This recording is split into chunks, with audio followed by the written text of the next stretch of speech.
ไปเบิ่งไปเที่ยวศูนย์ดูสัตว์ป่าไปเที่ยวศูนย์สัตว์ป่าอยู่บ่อน้ำฮอนเด้อไปเบิ่งตุกกวางบ้านนี้นางไปเบิ่งตุกกวางเด้อ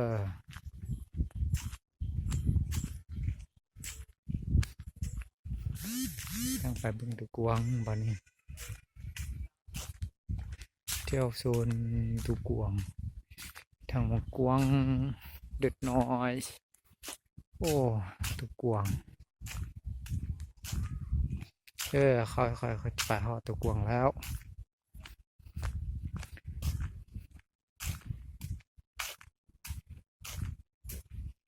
เด้อ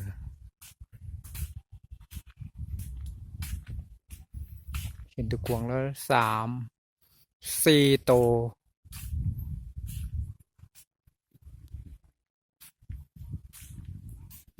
เด้อตุกกวาง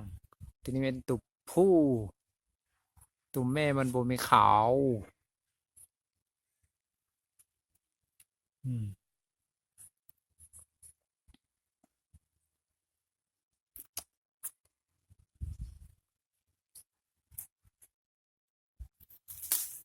เด็ก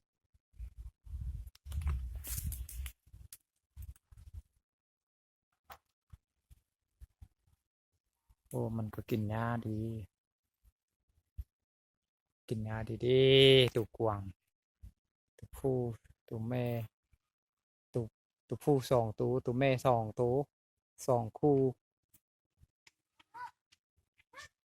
โอ้คักแท้โอ้ย่างไปเบิ่ง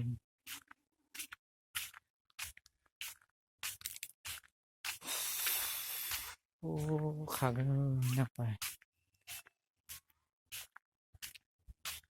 โอ้อันนี้มีบอนโตนางโตเห็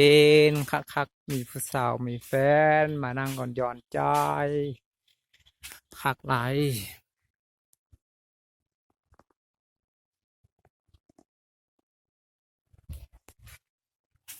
ตัวเขา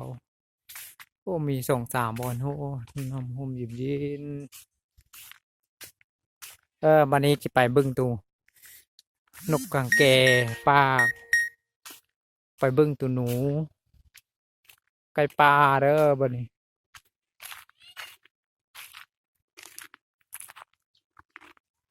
ตัวฮอกแดงบัดนี้ตัวฮอกแดงเด้อบัดนี้บัดนี้มาเบิ่งตัวฮอกมี3 ตัวฮอกเขาเจ้าเลี้ยงเขาซื้อมาเลี้ยงอันนี้มาเบิ่งตัวนกไก่ป่านกกังเก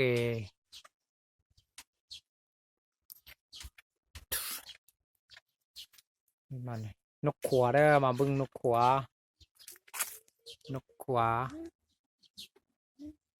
คักเด้อนกขัว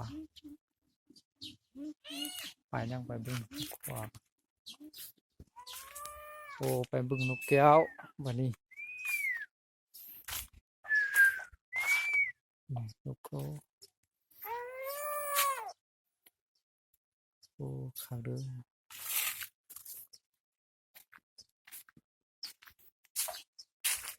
โอ้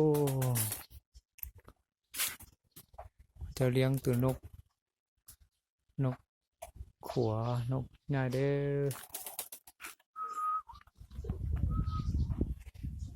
ดู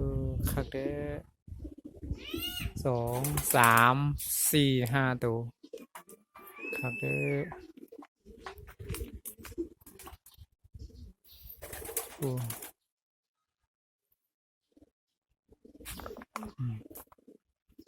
เป็นกางเกงเลี้ยงนกกางเกง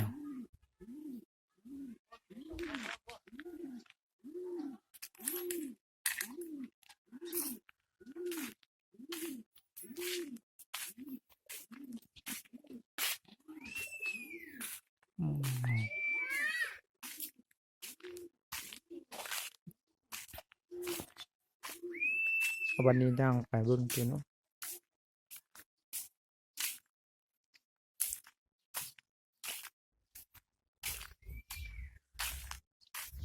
โอ้เขาเฮ็ดบักเฮ็ดตัวพึ่งตัวเปล่าโอ้เขาเลี้ยงตัวปลาอยู่ไหนเนี่ยปลานิล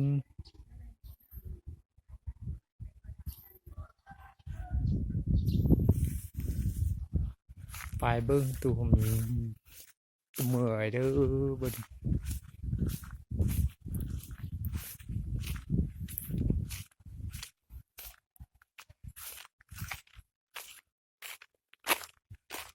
วันนี้ยังไปเบิ้งตัวเมื่อย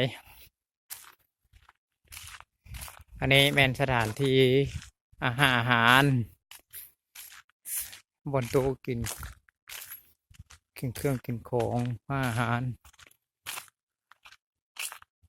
โอ้ตัวเมื่อยเขาไปขายแล้วก็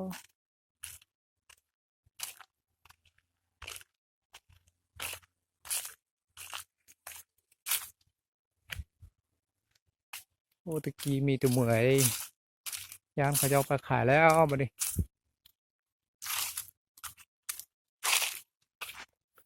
นี่ตะกี้เขาใส่ตัวเมื่อย